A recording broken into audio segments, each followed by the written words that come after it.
तर मित्रांनो, आपला जो रिक्षाचा वरचा मीटर आहे तो खराब झाला होता. कारण काल आपण मीटर टाकला होता आणि पुढे गेल्यानंतर समजलं की मीटरच पडला नाही, म्हणजे पडला पण रिडिंगच झाला नाही. तर मग आता आपण तो मीटर रिपेअर करून घेतलेला आहे.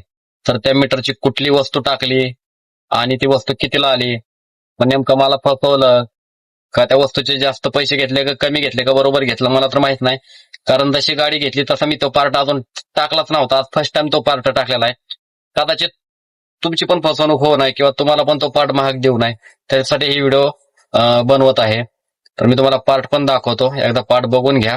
कारण मला वाटलं की ती गोल भिंगरी चाकाची असते ती खराब झाली असेल, पण ती खराब नव्हती झाली. ही दुसरीच वस्तू होती. तर वस्तू दाखवतो, बघून घ्या आणि नक्की कमेंट करून सांगा की ही वस्तू जे मी टाकली, जेवढ्या रुपयाला टाकली ती योग्य आहे का अयोग्य आहे. ठीक आहे. तर मित्रांनो, ही बघा वस्तू आहे, हा पार्ट आहे. आता ही जी गोलगुंडी आहे ही रबराची पण नाही, चांगली मजबूत आहे. त्याला आतून आट्या पण आहेत पडलेल्या. हे बघू शकता, दाबली तरी दबत नाही आणि आट्या आतल्या पण ते खराब झालं होतं काहीतरी.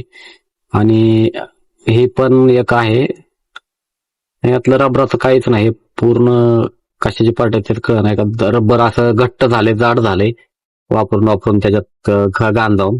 आणि ही जी एक आहे बघा, ही जी पुढच्या बाजूची जी पिन आहे तिला थ्रेड असतात, असे म्हणजे गोल थ्रेड असतात बघा ह्या काळ्यावरती, आणि ते पण खराब झालेले आहेत, म्हणजे पूर्ण घासलेली ती. त्याच्यामुळे त्यांनी मला ती बदलायला लावली. तर ही टाकली आपण 280 ला, पण त्यांनी आपल्याकडे 250 घेतले.